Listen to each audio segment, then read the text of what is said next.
복음 12장 38절부터 45절까지입니다.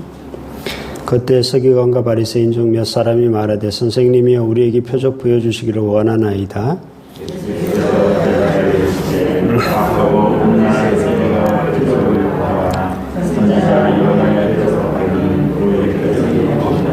요나가 밤낮 사흘 동안 큰 물고기 뱃속에 있었던 것 같이 인자도 밤낮 사흘 동안 땅 속에 있으리라.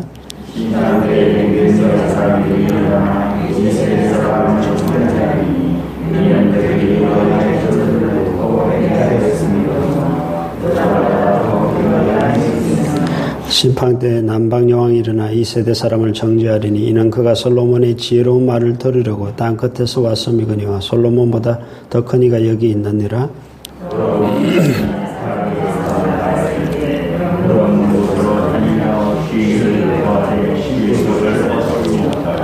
이에 이르되 내가 나온 내 집으로 돌아가리라 하고 와보니 그 집이 비고 청소되고 수리되었거늘 또 악한 귀신 7을 데리고 들어가서 그 안에 그 사람의 나중에 전보다 더욱 심하게 되느니라.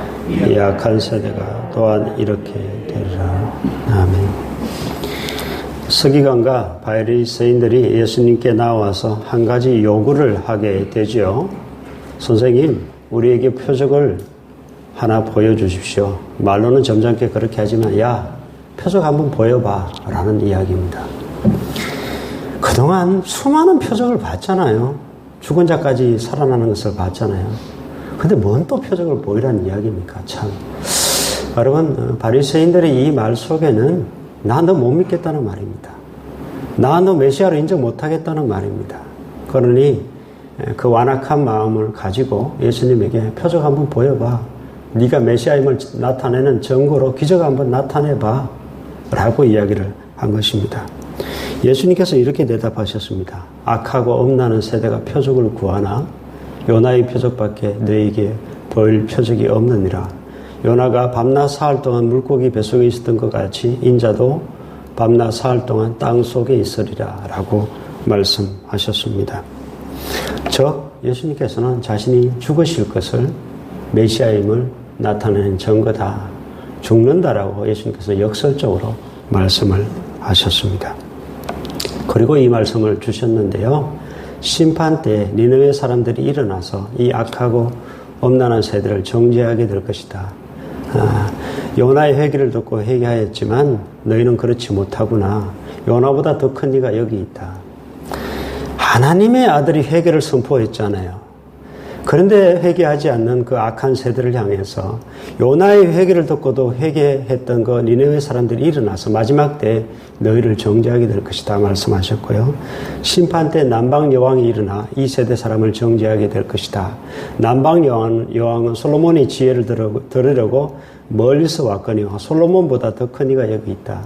솔로몬보다 더 지혜로우신 하나님의 아들이 지금 말씀을 선포했잖아요. 근데 그 말씀을 받아들이지 않는, 가까이 있는데도 말씀을 들으려고 하지 않는 이 악한 세대를 향해서 남방 여왕이 마지막 때 일어나 너희를 정죄할 것이다 말씀하셨죠. 여러분, 표적만 구했지 예수를 믿지 않고 예수님의 말씀을 받아들이지 않았던 사람들을 향한 예수님의 말씀입니다. 표적만 믿고 예수를 따라가는 신앙이 얼마나 위험한 신앙인지 여러분 아십니까? 잘 되면 예수 믿고 잘 안 되면 예수 안 믿고 병 나으면 예수 믿고 병 안 나으면 예수 안 믿고 또 기도 응답 받으면 예수 믿고 기도 응답 안 되면 예수 안 믿고 이걸 뭐라고 이야기하는지 아십니까? 사이비 신앙이라고 합니다. 유사신앙. 신앙인 것 같지만 신앙 아니다는 이야기입니다. 여러분 성공하라고 예수 믿습니까? 예수 안 믿어도 더 잘 성공합니다. 병 나으라고 예수 믿습니까? 이단들에게 가보십시오. 병 잘 낫습니다. 귀신 쫓겨나려고요? 이단들도 귀신 쫓아냅니다. 다른 데서도 충분히 귀신 쫓아냅니다. 바리새인들도 귀신 쫓아냈습니다. 어제 말씀 안 보셨습니까? 너희의 아들들은 무엇을 힘입어서 귀신을 쫓아내느냐. 바리새인들도 귀신을 쫓아냈습니다. 굳이 예수 아니라도 귀신을 쫓아냈다는 얘기입니다. 우리가 왜 예수 믿습니까? 그건 진리이기 때문이고 하나님이시기 때문이고 우리가 사람이기 때문에 그분을 받아들여야 되는 것이죠. 여러분, 올바른 신앙은 무조건 신앙입니다. 무조건 예수를 믿는 것이고 어떤 경우든 예수를 따라가는 신앙입니다. 예수님께서 죽음을 말씀하신 이유가 있습니다. 죽는 자리까지 예수를 따라올 수 있어야 된다는 이야기입니다. 좋을 때뿐만 아니라 나쁠 때도 따라올 수 있어야 된다는 이야기입니다. 여러분은 표적 믿고 따라가는 자가 아니라 그냥 예수를 믿고 따라가는 자들, 그리고 고난의 자리까지 따라갈 수 있는 자들 되시기를 바랍니다. 그리고 예수님께서 무슨 말씀을 하셨는가? 마지막으로 이런 말씀하셨죠.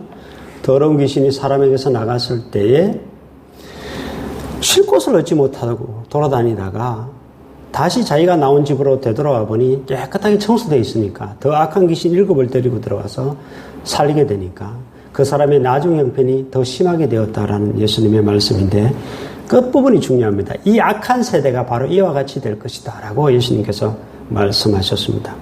병을 고쳐줬는데 예수를 안 받아들였다는 얘기입니다. 귀신을 쫓아내줬는데 예수를 안 받아들였다는 얘기입니다. 예수님의 말씀을 전혀 믿지 않았다는 얘기입니다.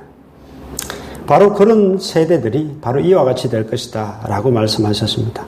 마귀가 나갔으면 뭘 모셔드려야 됩니까? 성령을 모셔드려야 되죠. 귀신을 쫓아냈으면 그 속에 말씀이 들어와야 되죠. 그래야 나중 형편이 심하지 않게 됩니다. 그런데 그들은 그러지 못했다는 이야기입니다. 여러분, 예수님께서 하신 말씀을 잘 보십시오. 이 세대를 향해서 악하고 음란한 세대라 그랬습니다. 전혀 예수님을 믿지 아니하고 표정만 바라보고 있으면서, 그리고 예수님의 말씀을 전혀 받아들이지 않는 이 세대를 향해서 악하고 음란하다라고 말씀하고 있습니다. 여러분, 표적을 믿고 예수를 따라가는 것은 정말 잘못된 신앙입니다.